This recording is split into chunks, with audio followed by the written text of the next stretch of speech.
start every class. Just wait a minute. God damn it. This is the whole class.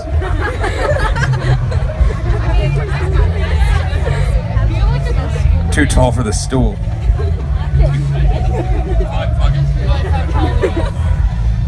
That's real small. Mine don't work. Hello. Hi! How are you? Good! I feel like dying. And that was the whole class. Thank you so much for coming. Really appreciate it. So thankfully today we're doing it behind main stage, so I have to yell everything I'm saying. But I appreciate you guys coming to the class today. Later in the class we will do a question time.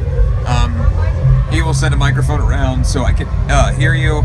Please yell as loud as you can when you ask questions because of the noise. I'm not, by the way, that's not a critique of whatever band is playing. I just mean literally it's loud.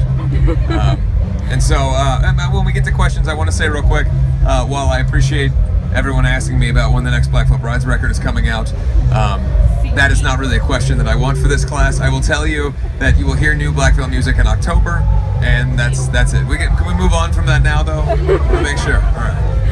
The other thing is, if you do have a question that you and some friends got together on Instagram or something to ask me that is supposed to like embarrass me or some ridiculous thing, you can ask that. That's fine. I know that there's been a lot of that. People think I don't see my tags. They're like, I'm going to ask him if he's ever ate a dinosaur before. That's really up to you. You've come to the class. If you want to waste your question with dinosaur eating, that's fine. So I like to talk about personal education. For those of you who don't know, I don't have any formal education as such. I dropped out of high school, and I'm not bragging about that. In fact, quite the opposite. I consider myself a little bit of a cautionary tale in the fact that I obviously succeeded in music or have success currently in music. But if that didn't happen for me, I would have no other options. And currently, if you guys stop listening to my music, it would be difficult for me to get any kind of job because I have no education. So I like to encourage young people of all ages to pursue education and to continue regardless of how difficult it may be and try to get through to get your high school degree or to get a college degree or whatever it is. So out of curiosity, raise your hand if you struggle with schoolwork or work or anything that's kind of a menial task. And for the people who didn't raise their hand, I don't know why you're here. Thank you so much for coming. You're so much better than me.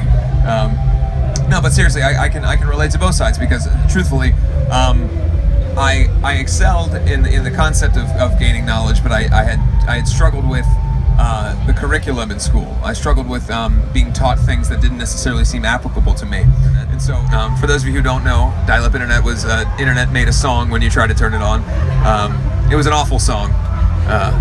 Sounded like and you couldn't use the telephone while you were on the internet. And it would take about 15 minutes to 20 minutes to load a website. And if you scrolled too fast, the image would just get like dragged. So if you were trying to look at a picture of me, for instance, and you scrolled too quickly, my neck would just be this big. My neck's already pretty big, so I look a little bit like a giraffe. I know, it's fine. And so in those days, I didn't have the access to the kind of bevy of knowledge that you have now, which is that if you're interested in something, it's just a click away, really. I mean, truthfully, how many times of the day do you go, oh yeah, I don't fucking know if that actor's dead, and then you look it up on your phone or whatever it is. It happens all day long, every day. And because of that, you have the opportunity to either utilize that technology. We're good. So yeah, I would say try to utilize that medium as much as possible. So is there anyone here who has any questions specifically in regards to the idea of personal education or pursuing knowledge in any capacity? Anybody? You? Yes. Do we have another microphone? If we don't, this would be the first class ever that I've done, and it makes the question part really difficult. I guess I could just come sit next to you. Nobody else will hear the question. I could yell it. She asked me! Oh good, they got the porta potties right there, so that's good. I always ask them to put porta potties right by the class every day. Just in case any of you are so excited about what I'm saying that you have to pee yourself. It's a quick run right over to the porta potty. So please, don't yell because it'll peak the levels, but loudly speak so that my old ears can hear you. I've been standing in front of amplifiers for a decade. I can barely hear anything. Nope. I can read your lips though, and your lips said, "Is this loud enough?" Okay. How about now? Can you hear me? I can hear you less somehow. Hold on, let's ask the band to stop playing for a minute, and then we'll. Excuse me?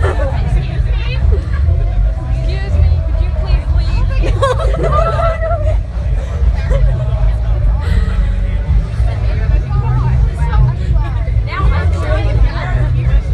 It's coming out, it's just not loud.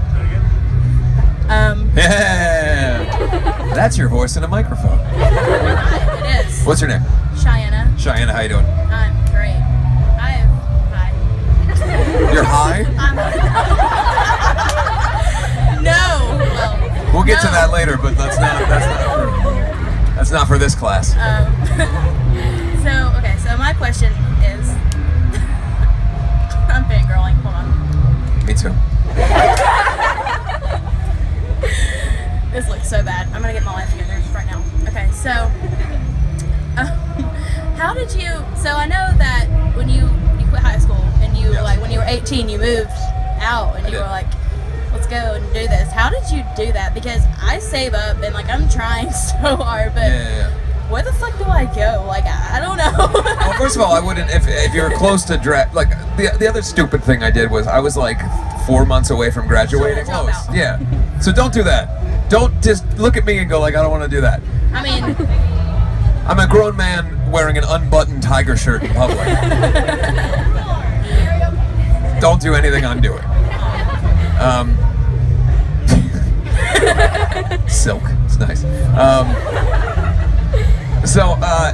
Truthfully, for me, it came down to I had gone to Los Angeles in 2005, and at the time, for a very brief period in my life, I went to an art school in downtown Cincinnati that was an audition to get in based at school. You could pay tuition if you lived outside of the city, which we did, and I had a family member help us be able to get me into that school. I auditioned, got in, the whole thing. It was a glorious time. They had scouts come to the school and try to find like young actors to bring to LA to bring out a lot of Disney. So they would take kids out of the Midwest, tremendously hardworking. There are certainly people who were born with God-given talents. I wasn't necessarily one of them. I couldn't sing like a beautiful angel when I opened my mouth. I had to work hard to become better, and I think that work ethic, which is the same for sports and everything else growing up, was to try to be the best that I can be, and that's the only way I'm going to be able to achieve my dreams. So I found that I could work really hard in building up my band, and I could try to build an audience through utilizing this new medium of social media, which was then MySpace and stuff like that. And it was just about building an audience. But when it comes to you moving and going somewhere else, truthfully, I think the only thing you can do is just to commit yourself to doing it. Say you're going to do it, set a goal, and work your ass off to whatever kind of jobs you got to work to get it. I mean, I worked when I was trying to build up kind of the brand, so to speak. I worked as an apprentice with a screen printer. I did all these little odds and ends jobs to try to get by so that I could get enough money together to move to LA. I moved to Los Angeles with like $6,000, which as it turns out is not enough to buy a house. When you're a little kid, you don't really know that $6,000 is not a tremendous amount of money. Like when you're young, you're like, oh my God, I could live forever on this. Buy me a lot of ramen. Well, yeah, the thing is, it was enough for me to live a very modest means while I was living essentially either in my car or on people's couches or whatever else. And so I got out there. It's not glamorous. Is it German? Nice to meet you, Shooketh. Hi, Anna? Anna, very nice to meet you, Anna. Thank you so much. I appreciate it. Does anybody have any questions? You gotta get up, man. Sitting on that tiny ass stool being all lazy. Hello. Do you read your fan fictions?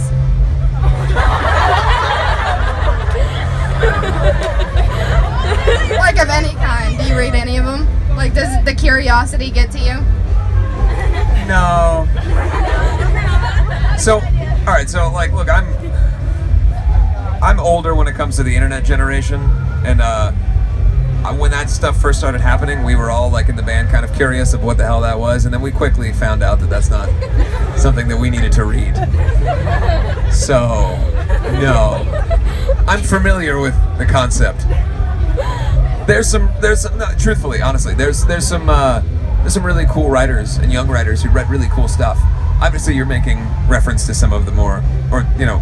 No, I wrote one like 2 years ago, and I stopped after I started getting big into graphic designing. Yeah. And I had so many followers started reading it and tweeting me why I wrote again. Yeah. And I just wondered who else would have read it. Truthfully, I'm so proud of, like, 'cause that's one of the cool things about, like, the Black Veil fans and everything, is that there's such an interesting dynamic of so many artists. There's some really great writing in there. Obviously, there's some other stuff where, like, I'm like a balloon animal having a sexual relationship with, like, a band member or something. That's not for me. But the stuff that's, like, genuine writing and creative writing is